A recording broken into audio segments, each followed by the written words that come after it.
ಅತಿ ಸಾಮಾನ್ಯವಾಗಿ ಕಂಡು ಬರುವಂತಹ ಸಮಸ್ಯೆ ಯಾವುದಂದ್ರೆ ಹೈಪೋಥೈರಾಯ್ಡಿಸಮ್. ಇತ್ತೀಚಿನ ದಿನಗಳಲ್ಲಿ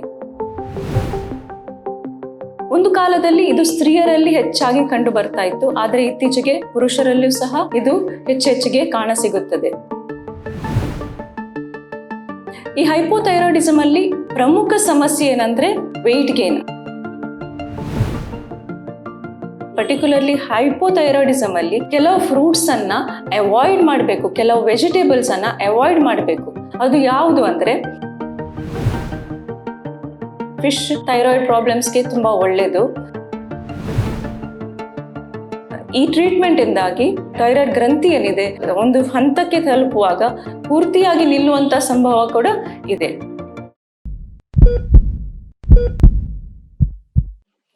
ನಮಸ್ಕಾರ ವೀಕ್ಷಕರಿಗೆ, ನಾನು ಅಲ್ಫ್ರೀಡಾ ಪಿಂಟೋ, ಹೋಮಿಯೋಪತಿ ವೈದ್ಯೆ.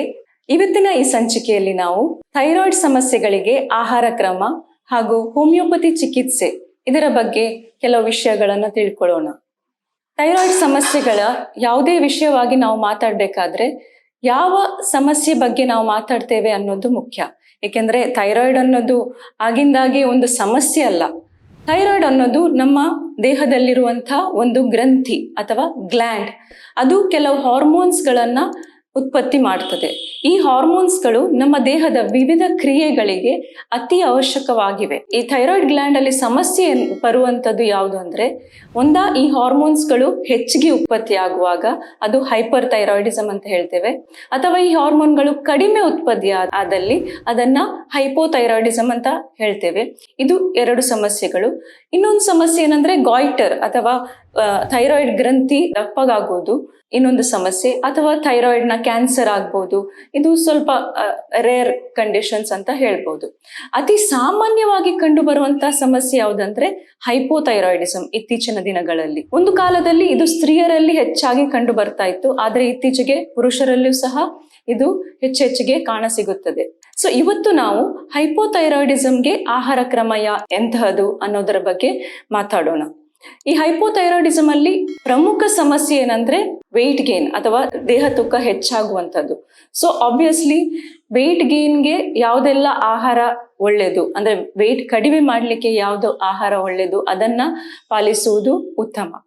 ವೆಯ್ಟ್ ಲಾಸ್ ಮಾಡ್ಲಿಕ್ಕೆ ಏನಂದ್ರೆ ನಮ್ಗೆ ಈಗಾಗಲೇ ತಿಳಿದಿದೆ, ಕಾರ್ಬೋಹೈಡ್ರೇಟ್ಸ್ ಅಥವಾ ಶುಗರ್ಸ್ ಅನ್ನ ಅತಿ ಕಡಿಮೆ ಉಪಯೋಗಿಸುವುದು, ಮತ್ತೆ ಈ ಆಯಿಲ್ಸ್ ಅಥವಾ ಫ್ಯಾಟ್ಸ್ ಅನ್ನ ಕಡಿಮೆ ಉಪಯೋಗಿಸೋದು, ಕರಿದ ಪದಾರ್ಥಗಳನ್ನ ಕಡಿಮೆ ತಿನ್ನೋದು, ಮತ್ತೆ ಆದಷ್ಟು ಹೆಚ್ಚು ತರಕಾರಿ ಮತ್ತೆ ಫ್ರೂಟ್ಸ್ ಅನ್ನ ಹೆಚ್ಚಾಗಿ ತಗೊಳ್ಳುವಂಥದ್ದು. ಸೊ ಈ ಫ್ರೂಟ್ಸ್ ಮತ್ತೆ ತರಕಾರಿ ಅನ್ನುವಾಗ್ಲೂ ಈ ಪಾಶ್ಚಿಮಾತ್ಯ ದೇಶದಲ್ಲಿ ಹೇಗೆ ಹೇಳ್ತಾರಂದ್ರೆ 5 servings of fruits and vegetables ಅಂತ ಹೇಳಿ. 5 ಸರ್ವಿಂಗ್ಸ್ ಅಂದ್ರೆ ನಾವು ಉದಾಹರಣೆಗೆ ನಾವು ಮಧ್ಯಾಹ್ನದ ಊಟದಲ್ಲಿ ಒಂದು ಸ್ಯಾಲಡ್ ತಗೊಳ್ತೇವೆ, ಮತ್ತೊಂದು ಬೇಯಿಸಿದ ತರಕಾರಿಯನ್ನ ತಗೊಳ್ತೇವೆ, ಆದ್ರೆ ಅದು 2 ಸರ್ವಿಂಗ್ಸ್ ಆಯ್ತು. ಹಾಗೆ ಅದನ್ನೇ ನಾವು ರಾತ್ರಿ ಮತ್ತೆ ಅದನ್ನ ರಿಪೀಟ್ ಮಾಡಿದ್ರೆ ಸೊ ಒಟ್ಟಿಗೆ 4 ಸರ್ವಿಂಗ್ಸ್ ಆಯ್ತು ಅಲ್ಲಿ. ಅದರ ಜೊತೆ ಕೆಲವು ಫ್ರೂಟ್ಸ್ ಅಂದ್ರೆ 2 ಬಗೆಯ ಫ್ರೂಟ್ಸ್ ಅನ್ನ ನಾವು ತಿಂದ್ರೆ ಅಲ್ಲಿ ಇನ್ನೊಂದು ಸರ್ವಿಂಗ್ ಆಫ್ ಫ್ರೂಟ್ಸ್ ಅಂತ ಆಯ್ತು. ಸೊ ಹೀಗೆ ಕಡಿಮೆ ಅಂದ್ರೆ ಒಂದು 5 servings of fruits and vegetables ಈ ಥೈರಾಯ್ಡ್ ಸಮಸ್ಯೆ ಇರುವವರೆಗೂ ಮತ್ತೆ ಸಾಮಾನ್ಯವಾಗಿ ಹೆಲ್ದಿ ಡಯಟ್ ಏನ್ ಪಾಲಿಸ್ತೇವೆ ನೋಡಿ ಅವರು ತಗೊಳ್ಳುವಂಥದ್ದು ಉತ್ತಮ. ಸೊ ಇದು ಫ್ರೂಟ್ಸ್ ಅಂಡ್ ಡಯಟ್ ಯಾವುದು ತಗೊಳ್ಬಹುದು ಅನ್ನೋದು. ಆದ್ರೆ ಈ ಥೈರಾಯ್ಡ್ ಸಮಸ್ಯೆಯಲ್ಲಿ ಪರ್ಟಿಕ್ಯುಲರ್ಲಿ ಹೈಪೋಥೈರಾಯ್ಡಿಸಮ್ ಅಲ್ಲಿ ಕೆಲವು ಫ್ರೂಟ್ಸ್ ಅನ್ನ ಅವಾಯ್ಡ್ ಮಾಡಬೇಕು, ಕೆಲವು ವೆಜಿಟೇಬಲ್ಸ್ ಅನ್ನ ಅವಾಯ್ಡ್ ಮಾಡಬೇಕು, ತರಕಾರಿಗಳನ್ನ. ಅದು ಯಾವುದು ಅಂದ್ರೆ ಮೊದಲನೇದಾಗಿ ಈ ಸೋಯಾ ಅಂತ ಏನ್ ಹೇಳ್ತೇವೆ ನೋಡಿ, ಅದು ಜನಸಾಮಾನ್ಯರಿಗೆ ಅದು ಒಳ್ಳೇದು, ಸ್ಪೆಷಲಿ ಮಕ್ಕಳಿಗೆಲ್ಲ ಒಳ್ಳೇದು ಅಂತ ಹೇಳ್ತಾರೆ. ಸೋಯಾ ಚಂಕ್ಸ್ ಅಥವಾ ಸೋಯಾ ಕಾಳು ಏನಿದೆ ಅದನ್ನ ಉಪಯೋಗಿಸುವಂಥದ್ದು. ಆದ್ರೆ ಥೈರಾಯ್ಡ್ ಸಮಸ್ಯೆ ಇರೋರಿಗೆ, ಪ್ರತ್ಯೇಕವಾಗಿ ಹೈಪೋಥೈರಾಯ್ಡಿಸಮ್ಗೆ ಸೋಯಾ ಒಳ್ಳೇದಲ್ಲ. ಅದನ್ನ ಆದಷ್ಟು ಅವಾಯ್ಡ್ ಮಾಡೋದು ಒಳ್ಳೇದು. ಸೋಯಾ ಚಂಕ್ಸ್ ಇರ್ಬೋದು, ಸೋಯಾ ಮಿಲ್ಕ್ ಅಂತ ಈಗ ಸಿಗ್ತದೆ, ಸೋಯಾದಿಂದ ತೆಗೆದಂತ ಹಾಲು ಅಥವಾ ಸೋಯಾ ಕಾಳು ಹಾಗೆ ಉಪಯೋಗಿಸುವಂತದ್ದು ಸ್ವಲ್ಪ ಕಡಿಮೆ ಮಾಡಬೇಕು. ಇನ್ನೊಂದು ತರಕಾರಿ ಯಾವ್ದನ್ನ ಅವಾಯ್ಡ್ ಮಾಡ್ಬೇಕಂತ ಹೇಳಿದ್ರೆ ಈ ಬ್ರಾಕೊಲಿ ಅಥವಾ ಆ ಫ್ಯಾಮಿಲಿಗೆ ಸೇರಿದಂತ ಬೇರೆ ತರಕಾರಿಗಳು ಅಂದ್ರೆ ಕ್ಯಾಬೇಜ್ ಇರ್ಬೋದು, ಅಥವಾ ಕಾಲಿಫ್ಲವರ್ ಇರ್ಬೋದು, ಅಥವಾ ಈ ಮೂಲಂಗಿ ರ್ಯಾಡಿಶ್ ಇರ್ಬೋದು. ಸೊ ಅಂತ ಮತ್ತೆ ಯಾವುದೇ ಕೋಸು, ನವಿಲ್ ಕೋಸು ಇರ್ಬೋದು, ಕೋಸು ಪದಾರ್ಥ ತರಕಾರಿಗಳನ್ನ ಅವಾಯ್ಡ್ ಮಾಡ್ಬೇಕು. ಯಾಕೆಂದ್ರೆ ಈ ತರಕಾರಿಗಳು ಥೈರಾಯ್ಡ್ ಗ್ಲ್ಯಾಂಡ್ಗೆ ಥೈರಾಯ್ಡ್ ಹಾರ್ಮೋನ್ ಉತ್ಪತ್ತಿ ಮಾಡುವಂಥದ್ದನ್ನ ಬ್ಲಾಕ್ ಮಾಡ್ತದೆ. ಸೊ ಅದಕ್ಕೋಸ್ಕರ ಈ ಥೈರಾಯ್ಡ್ ಪ್ರಾಬ್ಲಮ್ ಇರುವಂಥವ್ರು, ಸ್ಪೆಷಲಿ ಹೈಪೋಥೈರಾಯ್ಡ್ ಇರುವಂಥವ್ರು ಇಂತಹ ತರಕಾರಿಗಳನ್ನ ಅವಾಯ್ಡ್ ಮಾಡೋದು ಒಳ್ಳೇದು.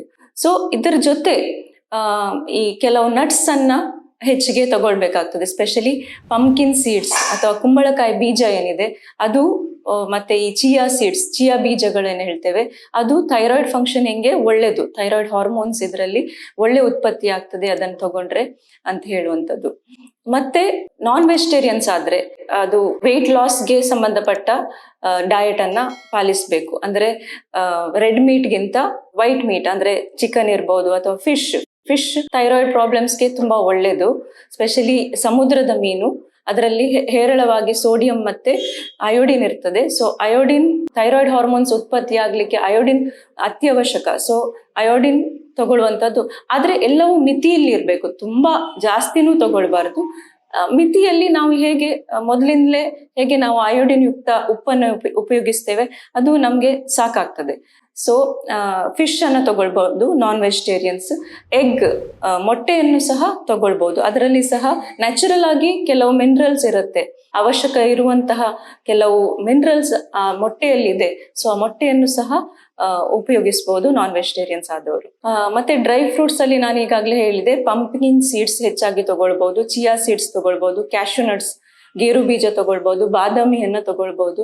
ಸೊ ಇದೆಲ್ಲ ಒಂದು ಸ್ವಲ್ಪ ಡಯಟ್ ಬಗ್ಗೆ ಅಥವಾ ಆಹಾರ ಕ್ರಮದ ಬಗ್ಗೆ ಮಾತಾಡಿದ್ರು.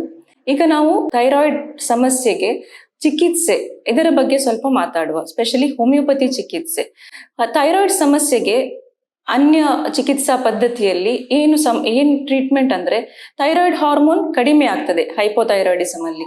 ಸೊ ಅದಕ್ಕೋಸ್ಕರ ಆರ್ಟಿಫಿಷಿಯಲ್ ಆಗಿ ಹೊರಗಡೆಯಿಂದ ಥೈರಾಯ್ಡ್ ಹಾರ್ಮೋನ್ಸ್ ಅನ್ನ ನೀಡುವಂಥದ್ದು, ಇದು ಜನರಲ್ ಆಗಿ ಇರುವಂತಹ ಟ್ರೀಟ್ಮೆಂಟ್. ಸೊ ಇದರಿಂದ ಏನಾಗ್ತದೆ ಅಂದ್ರೆ, ಥೈರಾಯ್ಡ್ ಗ್ರಂಥಿಯಲ್ಲಿ ಹೇಗೋ ಹೈಪೋಥೈರಾಯ್ಡಿಸಮ್ ಇರುವಾಗ ಹಾರ್ಮೋನ್ಸ್ ಕಡಿಮೆ ಉತ್ಪತ್ತಿ ಆಗ್ತದೆ. ಸೊ ಈ ಹೊರಗಡೆಯಿಂದ ಆರ್ಟಿಫಿಷಿಯಲ್ ಹಾರ್ಮೋನ್ಸ್ ಸಿಗುವಾಗ ಈ ಥೈರಾಯ್ಡ್ ಗ್ರಂಥಿ ಹೊಸದಾಗಿ ಹೆಚ್ಚಿಗೆ ಥೈರಾಯ್ಡ್ ಹಾರ್ಮೋನ್ ಅನ್ನ ಉತ್ಪತ್ತಿ ಮಾಡುವಂತದನ್ನ ನಿಲ್ಲಿಸಿ ಬಿಡುತ್ತೆ. ಯಾಕೆಂದ್ರೆ ಆಲ್ರೆಡಿ ಹಾರ್ಮೋನ್ಸ್ ಹೊರಗಡೆಯಿಂದ ಇದೆ, ಅಗತ್ಯ ಇಲ್ಲ ಅನ್ನೋ ರೀತಿಯಲ್ಲಿ. ಸೊ ಇನಿಷಿಯಲಿ ಸ್ವಲ್ಪನಾದ್ರೂ ಈ ಥೈರಾಯ್ಡ್ ಗ್ರಂಥಿ ಹಾರ್ಮೋನ್ಸ್ ಉತ್ಪತ್ತಿ ಮಾಡಿರ್ಬೋದು, ಆದ್ರೆ ಹೊರಗಡೆಯಿಂದ ಸಪ್ಲೈ ಸಿಗುವಾಗ ಇದು ಪೂರ್ತಿಯಾಗಿ ಥೈರಾಯ್ಡ್ ಹಾರ್ಮೋನ್ಸ್ ಅನ್ನ ಉತ್ಪತ್ತಿ ಮಾಡುವಂತದನ್ನೇ ನಿಲ್ಲಿಸಿ ಬಿಡುತ್ತೆ. ಸೊ ಏನಾಗ್ತದೆ ಅಂದ್ರೆ, ಇನಿಷಿಯಲಿ ಒಂದು ಸ್ವಲ್ಪ ಡೋಸೇಜ್ ಆಫ್ ಹಾರ್ಮೋನ್ಸ್ ಕೊಡ್ಬೇಕಾಗಿ ಬರ್ತದೆ, ಸ್ಲೋಲಿ ಅದನ್ನ ಡೋಸೇಜ್ ಅನ್ನ ಹೆಚ್ಚಾಗಿ ಮಾಡ್ಕೊಂಡು ಹೋಗ್ಬೇಕಾಗಿ ಬರ್ತದೆ. ಸೊ ಈ ಟ್ರೀಟ್ಮೆಂಟ್ ಇಂದಾಗಿ ಥೈರಾಯ್ಡ್ ಗ್ರಂಥಿ ಏನಿದೆ ಒಂದು ಹಂತಕ್ಕೆ ತಲುಪುವಾಗ ಪೂರ್ತಿಯಾಗಿ ನಿಲ್ಲುವಂತ ಸಂಭವ ಕೂಡ ಇದೆ. ಅಂದ್ರೆ ಹೋಮಿಯೋಪತಿ ಚಿಕಿತ್ಸಾ ಪದ್ಧತಿಯಲ್ಲಿ ನಮ್ಮ ಮೇನ್ ಏಮ್ ಅಥವಾ ಗುರಿ ಏನಿದೆ, ಅದು ಥೈರಾಯ್ಡ್ ಹಾರ್ಮೋನ್ಗೆ, ಥೈರಾಯ್ಡ್ ಗ್ಲ್ಯಾಂಡ್ಗೆ ಸ್ಟಿಮ್ಯುಲೇಟ್ ಮಾಡುವಂಥದ್ದು, ಅದನ್ನ ಚುರುಕುಗೊಳಿಸುವಂಥದ್ದು. ಏನು ಹೊಸತಾಗಿ ಹಾರ್ಮೋನ್ಸ್ ಅನ್ನ ಉತ್ಪತ್ತಿ ಮಾಡಲಿಕ್ಕೆ ಚುರುಕುಗೊಳಿಸುವಂತಹ ಕ್ರಮವನ್ನ ಹೋಮಿಯೋಪತಿ ಚಿಕಿತ್ಸೆಯಲ್ಲಿ ನಾವು ಕೊಡ್ತೇವೆ. ಸೊ ಇದರಿಂದಾಗಿ ಏನಾಗ್ತದೆ, ಇನ್ಆಕ್ಟಿವ್ ಆದಂತಹ ಗ್ರಂಥಿ ಅದು ಆಕ್ಟಿವೇಟ್ ಆಗಿ ಆದಷ್ಟು ಹಾರ್ಮೋನ್ಸ್ ಗಳನ್ನ ಹೆಚ್ಚಾಗಿ ತಯಾರು ಮಾಡಲಿಕ್ಕೆ ಚಾನ್ಸಸ್ ಇರುತ್ತೆ.